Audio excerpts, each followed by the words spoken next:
Back at it. It's like I haven't even done anything, but I've been working all the time. So I'm doing my landing gear. I've got about 5 layers laid up so far. What I'm going to do is put a couple more layers on there. I want to get to about maybe 3/8 of an inch. I'm just taking a guess, maybe 1/2 an inch, and then I'll lay up, I don't know how many layers of fiberglass on top of that.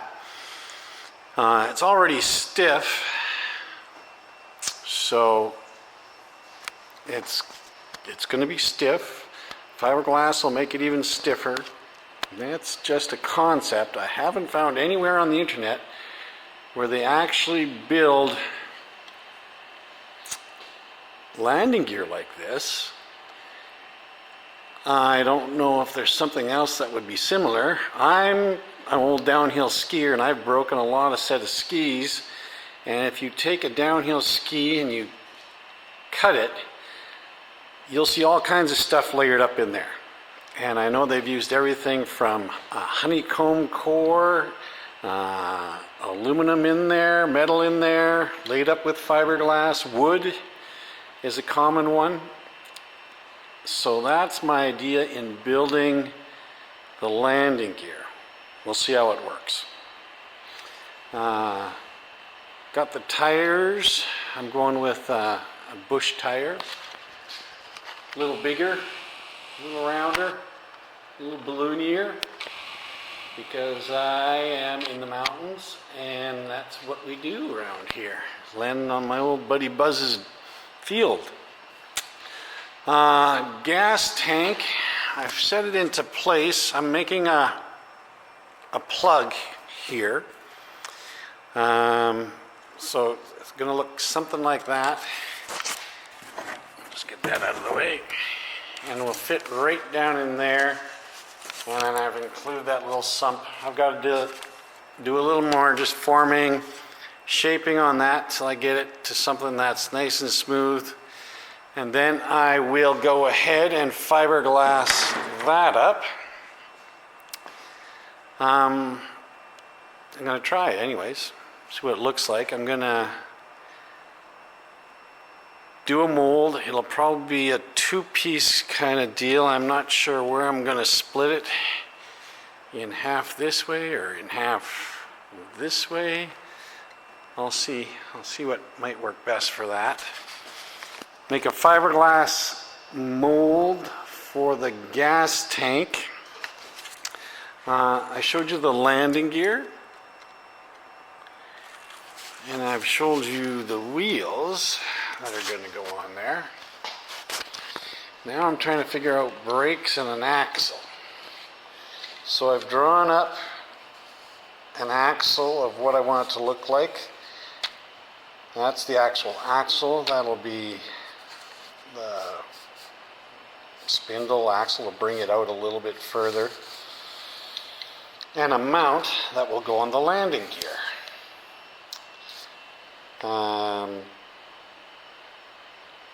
I'm going to do this up. I'm doing it up right now with the 3D printer so I can actually have something to look at and fit it into place. So the 3D printer is going at it right now, making the base. I have to do a little work on that. I'm kind of new to the 3D printing, so I wasn't getting the laminate or the filament sticking to each other, so I turned the heat up a little bit and played with it and wrecked a few things down there, but you can see where it was actually starting to build the axle there. It wasn't gluing to itself very well, so I turned the heat up a bit, adjusted the level of the board, and it seems to be going now. So we'll see how that turns out. That'll give a template for the axle. So once I get that, and if it fits and everything looks like it's going to be right, I'll go ahead and get some metal and use the lathe and do up the axle. I don't know if I'll do the axle plug and just have a sheet metal and put the axle plug, drill a hole in the sheet metal, and then weld it into spot so that I'll have, you know, a piece of metal like that with a hole cut in it, and I'll do this on the lathe and just shove it in there and then weld it into place.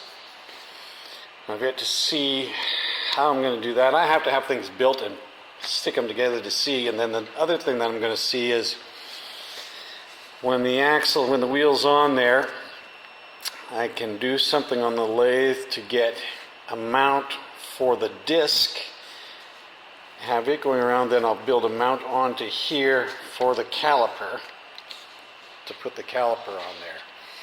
I'm not going to go with, I'm going to do my own brakes. I'm going to figure something out.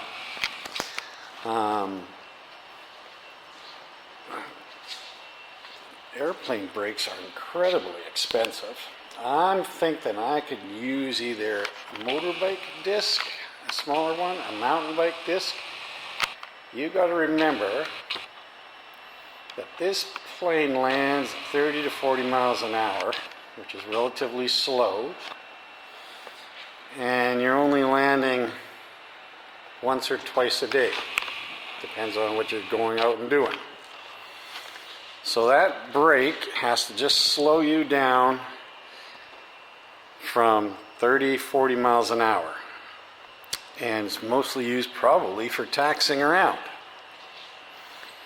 So I think a big aircraft brake on there is overkill. The new mountain bike brakes that they have are discs, and are hydraulic discs as well. I was even looking at rear discs on something like that, where you have a relatively small size. I was thinking that, and that's what I'm looking at for the model, is do I go inside the hub itself, where it's a 5-inch disc, 6-inch wheel, and slide the caliper and disc inside the hub, or bring it outside of the wheel itself, and you can go with a bigger disc, something like that. So that's kind of what I'm designing for that. Yeah, because paying $1,000 for a set of brakes from a whatever you want to do, either Matco or whatever it is called. I've got brakes on the T18, and they're some sort of hydraulic. I don't know if you can see in there. They sit outside the wheel. You can't see, not enough light. And I don't know how to turn the sparker on this thing. I could even rob those probably and put on there, but I'm not gonna go do that because those are working just fine on there. I'm gonna think of something for the brakes on this thing. An experiment. Alright, so that's what I've been doing this week. Just tinkering around, seeing what I can get done.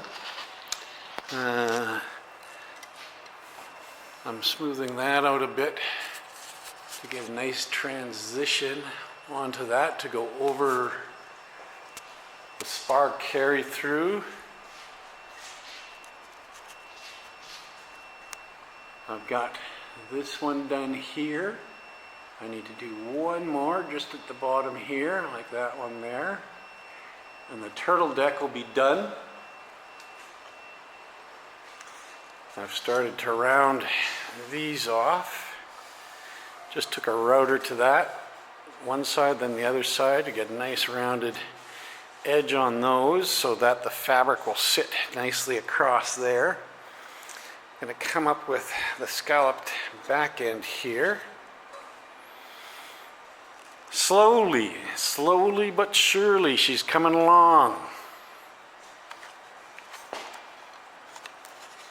That's it for today.